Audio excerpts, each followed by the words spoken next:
Hello, friendly alumni. Welcome back to From Here Forward, the funny yet informative UBC Podcast Network podcast. We're your girls, Carol and Jeevan. And since it's February, we're here celebrating the month of love. And I can already feel Carol rolling her eyes. I gotta say, I love February. It's cold and crisp out, and you can feel the love in the air. I do love February for its cold, because that is what it is like inside my own self. I am a cold woman. But I have a genuine question, Jeevan. Give me 2 actual solid reasons of why February is a good month of love. Like, why do I need to care? Like, what is there to love about love? You don't need to care. But what is there not to feel about love? I'm not trying to sell you on anything, but I care. Because I'm like an annoyingly romantic person, an annoyingly optimistic person at times. I think I cast my net of love quite widely. Like, I think of it as not just an opportunity to be coupled up and in a romantic relationship, but it's a chance for me to shower some love on my friends, on my family, on the people in my life. I think the reason I feel so secure in my love for Valentine's Day and for February is because it's not just a romantic thing, even though the marketing companies will tell you otherwise. Yes, there are couples everywhere, but I don't mind it. I can't be mad. This might be a hot take, but I just feel like Valentine's Day is icky to me. Problem is I wouldn't get riled up, but here I am getting riled up. Like, the romantic love and its connection to Valentine's Day is really what pisses me off. I want to love all my friends, platonic or not, but there's no day for that. I'd love to introduce you to the concept of Galentine's Day. Have you ever celebrated? I have, but it's always secondary. It's never a priority, and it makes me angry, as you could probably tell. I have a lot of soulmates, okay? And I get it. Love is love. And yes, I would love to love my friends in the same way that people love their romantic partners, but I'm just so tired of romantic love. Divorce rates are 50%, people. I hear you. And I think actually everything you're touching on transitions perfectly into our conversation today. We had the pleasure of chatting with Carrie Jenkins, a writer and professor of philosophy at UBC. And oh my goodness, Carrie's work was a breath of fresh air. Speaking to her was so validating. But basically, her work unpacks what love is, what love can look like, and what we think our relationship should look like in order to be quote-unquote happy. Whatever that means. Yeah, refreshing is such a great word. It was such a nice way of shifting the perspective on how we've come to understand love. Her books have covered so many subtopics within the umbrella of love, from biological versus social theories of love and challenging perceptions that monogamy is like the only kind of romantic relationship that we should be looking towards. Mic drop. This was so fun. So if you are also a hater of love, let's dive in. My name is Carrie Jenkins. I work at UBC as a professor of philosophy. I'm also a writer. So in addition to academic writing, I also write fiction and poetry and nonfiction books on the philosophy of love for public audience. Great. So this is a February love-based episode. What are some ideas or questions that you've come across that perhaps imply how the Western society views romantic love? I think that over the course of the last decade or so, people, maybe the public, the discourse has gotten a lot better at separating out issues that have to do with love, relationships, structures of families, and issues that honestly are quite separate from those things. Not that they don't have some overlap, but sex and sexuality being one of the big ones. So I actually wrote an article about 10 years ago, and it was called something like "Dear Media, Polyamory is Not All About Sex." And it was just an attempt to couple certain images people had. So the first thing was polyamory, non-monogamy, any kind of non-monogamous or open relationship.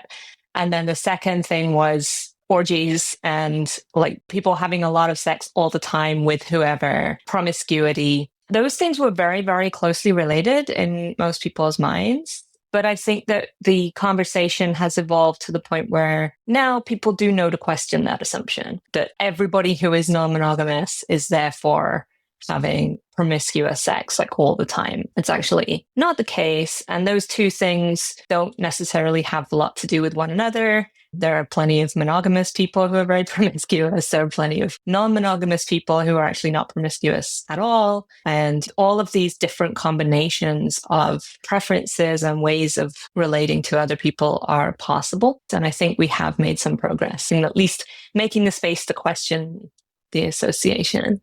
That makes perfect sense. And thank you for laying that out. I want to take us back to the book you published 8 years ago called What Love Is and What It Could Be.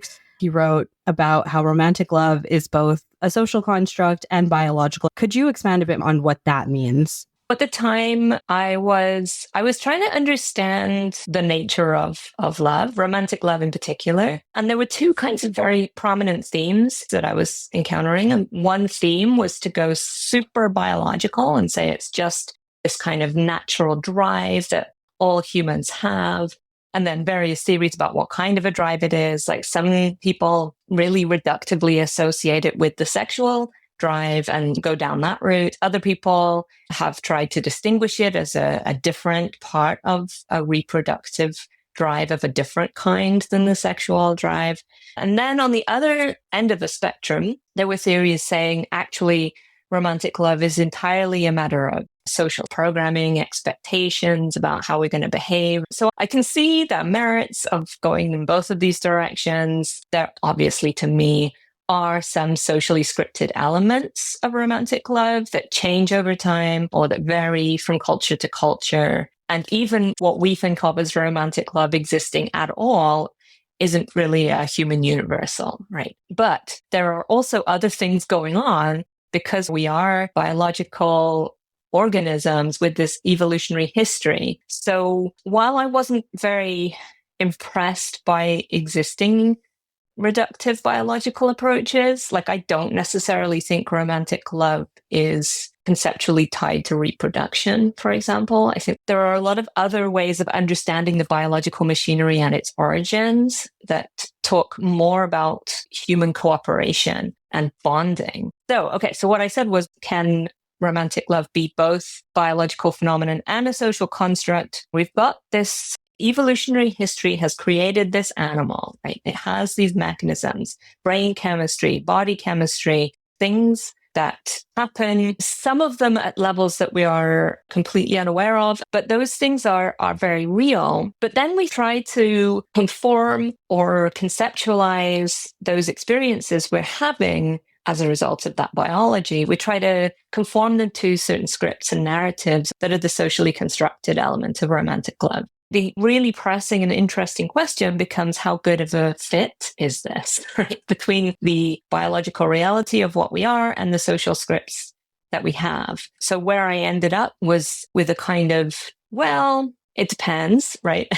How good of a fit it is depends a lot on who you are. The social scripts include things like the expectation that you meet someone, that you go through this kind of period of courtship or dating, and then you settle down and it becomes a permanent monogamous commitment, when eventually that you'll get a mortgage and get married and have some children and do laundry forever. And those expectations are a really good fit for some people, but human variety being what it is, there are plenty of other people for whom they are not a good fit.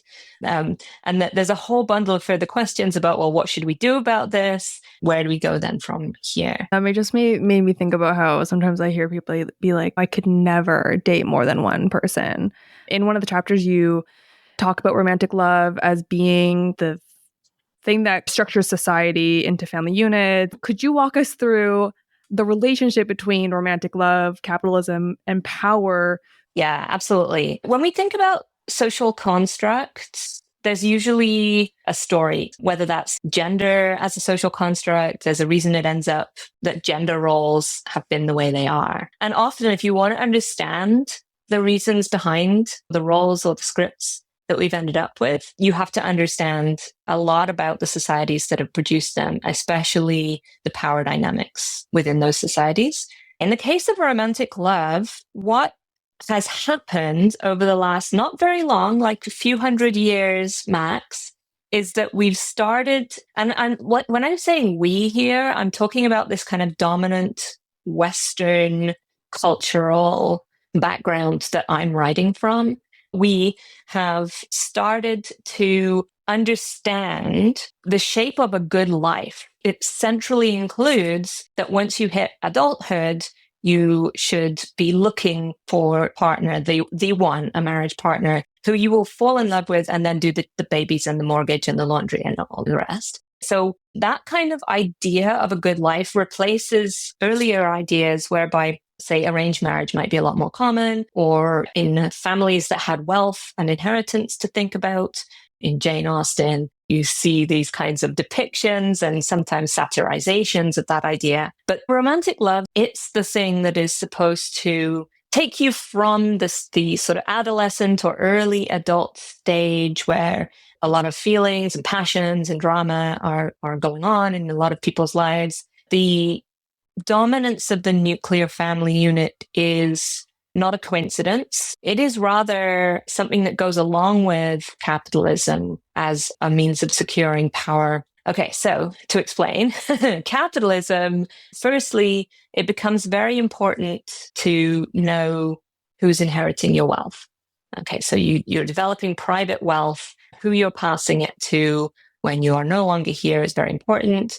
The idea of passing it to biological offspring is very important. Everybody from Bertrand Russell to Friedrich Engels have said similar things. But the idea that monogamy is closely tied up with capitalistic interests makes a lot of sense, especially the imposition of monogamy on women to ensure paternity. The nuclear family unit serves that patriarchal capitalistic structure. I think that's why you can hear phrases like family values associated with conservative-leaning politics.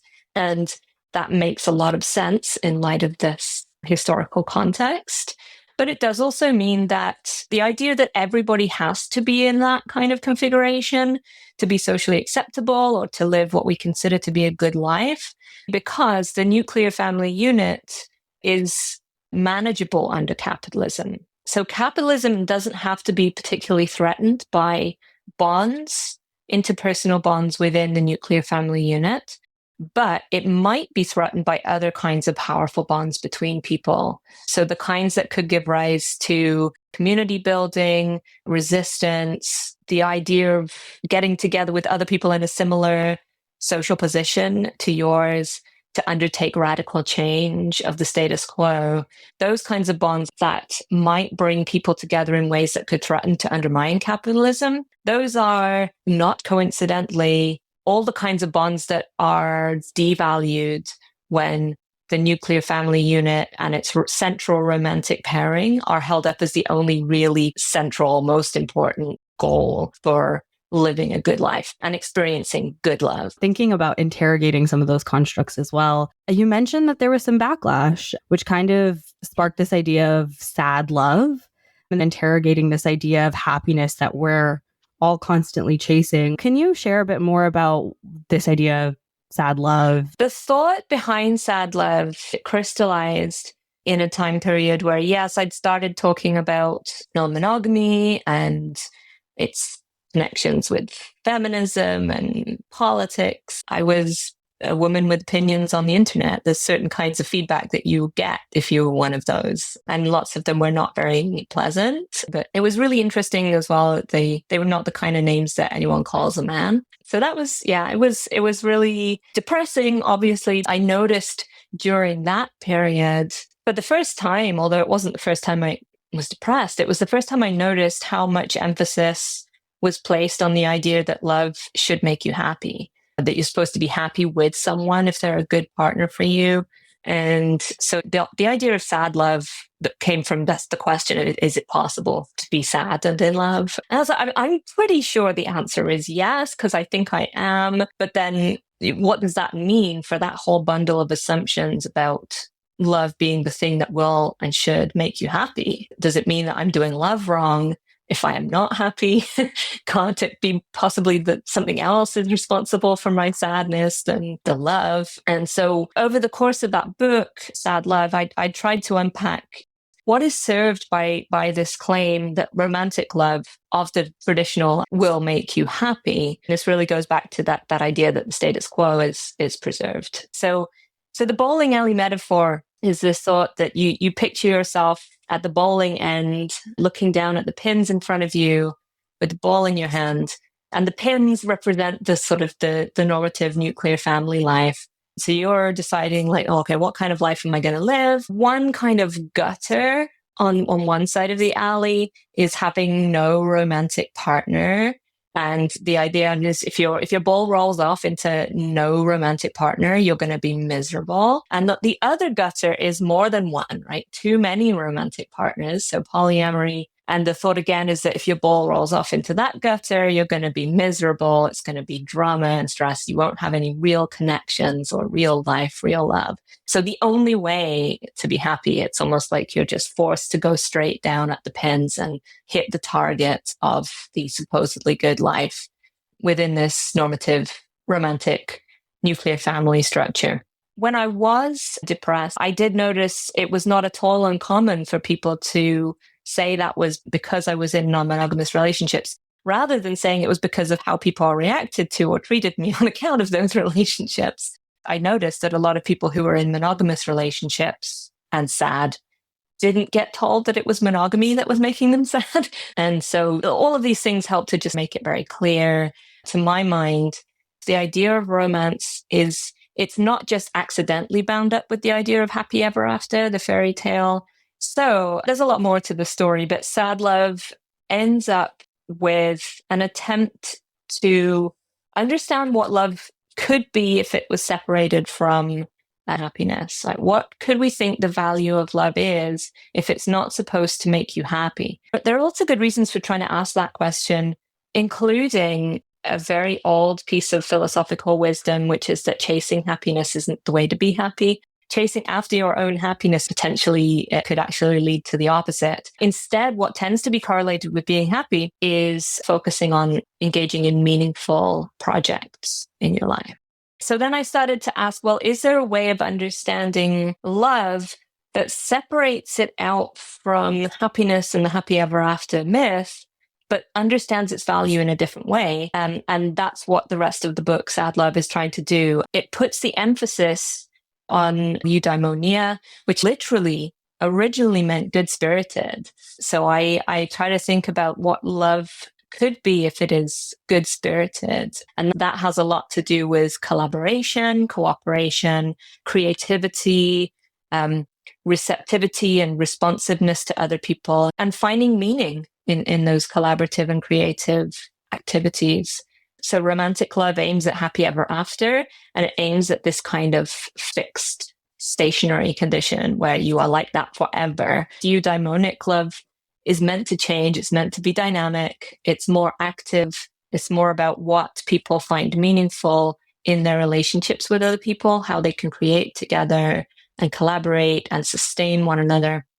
So while romantic love tends to be focused on the nuclear family unit that goes inside a white picket fence and almost closes out the rest of the world, eudaimonic love as an idea is intentionally outward looking. So what is the dynamic between, let's say, a couple in their community? How are they impacted by and impacting other people or family members?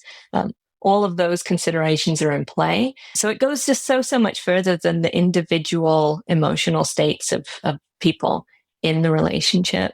And eudaimonic love also has no particular associations with being sexual or reproductive. It doesn't constrain us to think of one person as the most important person in the world or downplay other relationships.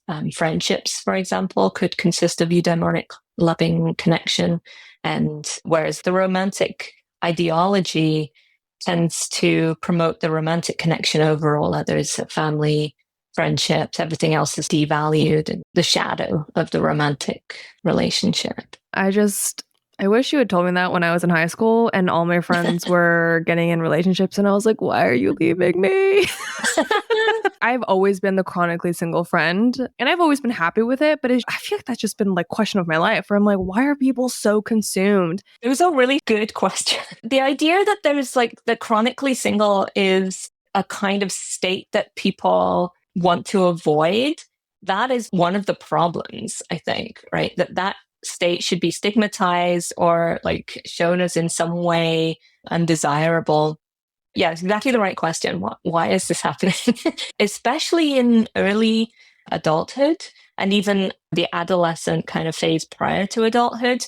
That's actually when those social scripts and norms are most keenly felt, because people are trying to establish themselves, right? They're trying to establish that they belong to this social group. They want to follow, most of them or many of them are going to want to follow the norms and succeed by the lights of the expectations placed upon them. And it's really sad. I don't think that's a good way to live that phase of your life or any phase of your life, but it's what we glamorize. If you go watch a rom-com, that's the image of success, the great life that you can aspire to. Is you just are going to have one person that's your everything. It's tiring to have that.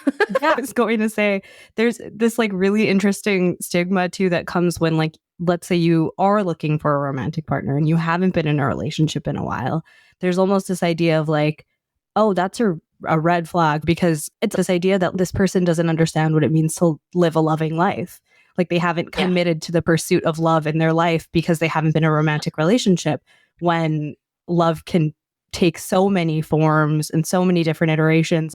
One of the big figures in Western philosophy, Bertrand Russell, wrote a book in the 1920s where he was trying to explain that sexual love between a man and a woman is just the best thing life has to offer. And anyone who doesn't experience it is going to be bitter and harmful to society as a result. It's just like the very purest kind of single shaming that you can imagine. I think we're getting a little bit better about this over time too, but it's a very sticky assumption. And it will crop up in ways that sometimes you think you're giving someone a compliment, like, oh, how are you still single? That is, for all those reasons that you just described, actually a really offensive thing to say to someone. Like, what you're saying is like, oh, you're still single. That must mean something is a bit wrong. So how can it be true because you seem okay? It's like, oh, that's a little backhanded, actually, isn't it? There could be a million reasons why someone has not been in a romantic relationship. And it has nothing to do with a lack of love necessarily in their lives. We need to deal with this as a society. It's connected to so many other problematic things.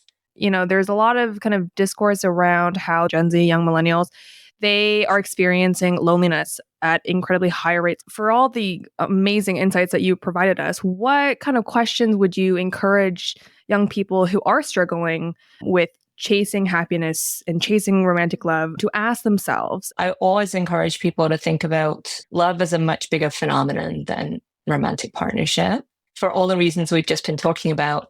And honestly, if one doesn't grasp this, that love is something that comes in a million different forms, then loneliness is very likely, even with a romantic partner. Because actually having only one person in your life can be an extremely lonely state. Even if the relationship's going very well, you don't necessarily share all of the same interests with one person. Loneliness is not well combated by focusing on romantic connection. We've devalued all of the kinds of connection, social connection, intergenerational connection, extended family connections, and friendships. We've devalued all of those things that really are the safety net against loneliness, with or without a romantic partner. I think this is really important. The other thing that I find pretty interesting is a rejection of online dating and apps that were, for a good 10 years or so, they were the way that people met and dated potential partners. And it sounds like the young people these days are starting to say, actually, this is not doing what I hope it would do, which I will have been on record for a little while saying this. It's not a surprise. It's exactly what you predict under capitalistic market forces, because those apps are motivated to keep people on them rather than finding them romantic relationship that then causes them to leave. And so it increases the sense of isolation, of hopelessness in a group that now is 10 years disconnected from other ways of doing that, right? So before online dating apps were the normal and normalized way of dating, there were many other routes open to people who are looking to date. I think that young people these days are approaching that problem in new and creative ways. I do actually feel more optimistic now than a few years ago when we were just hitting the peak of despair. I think, in terms of how difficult it is to date. Now people are actually having this conversation and saying the apps don't work. We need to do other things. We need to find other ways of getting out, building community, like meeting people and doing those things. I think it's a 2-for-1 deal because, yeah, people will actually probably get better connections, dating opportunities that way. I feel more hopeful. So I think 2025, new year. Are there any areas of interest for you within the philosophy of love that you're thinking about this year or any upcoming research? I wrote a little book called Non-Monogamy and Happiness that came out last year. And it's quite closely related to sad love, obviously with the focus on happiness, but it more specifically homes in on connections between happiness as a romantic goal and the idea that monogamy is the only way to get there. My current work has trended into fiction writing territory, and I'm writing a second novel manuscript right now. Great. Awesome. Thank you so much for this wonderful conversation. It was truly a privilege to ask you all these questions and listen to your expertise. Thank you. I really enjoyed it. There was so much to pull from that conversation with Carrie. I feel like I learned so much. But I think if there's one thing that I want to pull out from that conversation was this idea of sad love and questioning happiness as a benchmark. I think the idea that love can encompass like the kind of totality of human emotions and that it's not just about being happy all the time. Anything that really stuck with you from that conversation today? Having an expert like Carrie talk about how for so many people, romantic love, the goal of it is a happy ever after. And like, I feel like for a lot of people, we know that. It's like an implication that we've grown up with. But to have someone say it so plainly was so validating. For so much of my life, I've had friends seek romantic relationships. Love that, support you, respect it. But the kind of tone of it was always, if I find someone, partner, husband, whatever, I will be happy. Like my life will be fulfilled. And like as a young kid, I always thought that was such a flawed logic. I don't know if that's because I've been chronically single forever, but it was just really nice to hear a philosopher talk about the fact that like happiness is such a poor measurement of life success. And also, I will say, Carrie, she is the queen of romance. Yeah, totally. She's like an intelligent queen of romance. She was like quoting philosophers and going back in history. And it was so fun to hear like how far back the way that we think about love has gone. And I think now, as Carrie mentioned, people are starting to challenge it. Things are shifting. And so it is really cool to be talking to someone who is contributing to that shift. It takes a village. So I know at the very beginning of the episode, I was very riled up about romantic love, but I just want to clear the air. I am so excited to love my people because although I don't have a romantic partner or a romantic soulmate, I am my own love. And so as a result, happy Love Day. Is that a hot take? I don't know. What do you think, Jeevan? Not a hot take at all. I was snapping my fingers as you were speaking, and honestly, couldn't have said it better myself. And with that, thanks everyone for listening. Make sure you catch our next episode by subscribing or following our show on Spotify, Apple, or wherever you get our podcasts. And if you're feeling your feels, please drop us a review. You can find me on Blue Sky at Carol Eugene Park. And me on Twitter at Jeevan K. Sangha. From Here Forward is an alumni UBC podcast produced by Podium Podcast Company.